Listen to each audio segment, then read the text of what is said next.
সন্তানের জীবন বাঁচাতে সাহায্যের আবেদন অসহায় বাবা ও মায়ের। মেয়ে জটিল রোগে ভুগছেন, সুচিকিৎসার অভাবে পড়ে রয়েছে বাড়িতে। সুচিকিৎসার জন্য দরকার প্রচুর অর্থের। চিকিৎসার অভাবে বাড়িতেই কেঁদে কেঁদে বলছেন, মা আমাকে বাঁচাও, বাবা আমাকে বাঁচাও। আমি বাঁচতে চাই, মরতে চাই না, কিন্তু অভাবের সংসারে নুন আনতে পান্তা ফুরোই। মেয়ের চিকিৎসার জন্য এতগুলো টাকা কোথায় পাবেন? শুনেই হিমশিম পরিবার।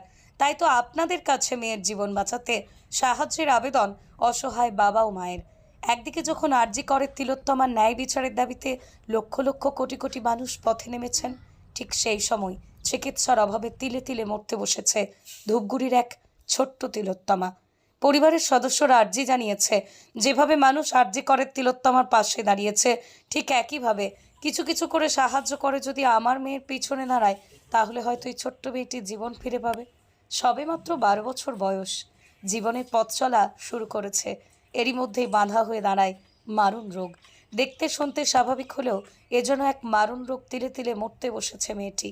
একবার দাঁত দিয়ে চিবিয়ে নিজের জিভাকে কেটে ফেলছে, সে নিজেও টের পায়নি, এমনকি কোনো ব্যথাও অনুভব হয়নি।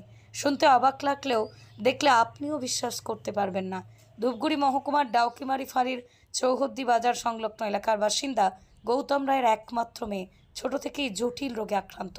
দেখতে শুনতে স্বাভাবিক হলেও শরীরে সারাক্ষণ চুলকানি থাকায় গোটা শরীর ঘা হয়ে গেছে, এমনকি নিজের জিভ নিজেই কেটে ফেলেছেন। অর্ধেক দাঁত দিয়ে কোনো ব্যথা অনুভব হয়নি। শুনতে অবাক লাগলেও এটাই সত্যি। এ পর্যন্ত বিভিন্ন জায়গায় চিকিৎসা করিয়ে কোনো লাভ হয়নি। পরিবারের সদস্যরা জানায়, ডাক্তার বলেছেন প্লাজমা ট্রান্সফারের কথা। শুনেই হিমশিম হয়ে পড়েছে পরিবার। কি করবেন ভেবেই কুল পাচ্ছেন না। এমতো অবস্থায় পরিবারের একমাত্র ভরসা মানুষই। যদি কোনো স্বেচ্ছাসেবী সংস্থা বা সহৃদয় ব্যক্তিরা এই পরিবারটির পাশে এসে দাঁড়ায়, তাহলে হয়তো পরিবারটি উপকৃত হবে, ছোট্ট এই তিলোত্তমাকে বাঁচাতে পারবে। স্ক্রিনে ছোট্ট এই খুদের মায়ের ব্যাংক অ্যাকাউন্ট দেওয়া আছে, আপনারা সাহায্য পাঠাতে পারেন। Nibra junior Delhi public school present J&S Delhi school. আপনার বাচ্চার সুনিশ্চিত ভবিষ্যৎ গড়তে আজই আসুন জুনিয়র দিল্লি পাবলিক স্কুলে। এখানে CBSE কারিকুলাম ফলো করে ক্লাস করানো হয়। পিজি থেকে সিনিয়র ক্লাস পর্যন্ত পড়াশোনার ব্যবস্থা রয়েছে। শুধু ইংরেজি নয়, বাংলা ও হিন্দি ভাষায় পড়ানো হয়। লেখাপড়ার পাশাপাশি কালচারের অ্যাক্টিভিটি, যোগা, ক্যারাটে, কম্পিউটার এবং ফোনিক্স ও আরবি ক্লাস করানো হয়। অডিও ভিজুয়াল দ্বারা বাচ্চাদের ক্লাস করানো হয়।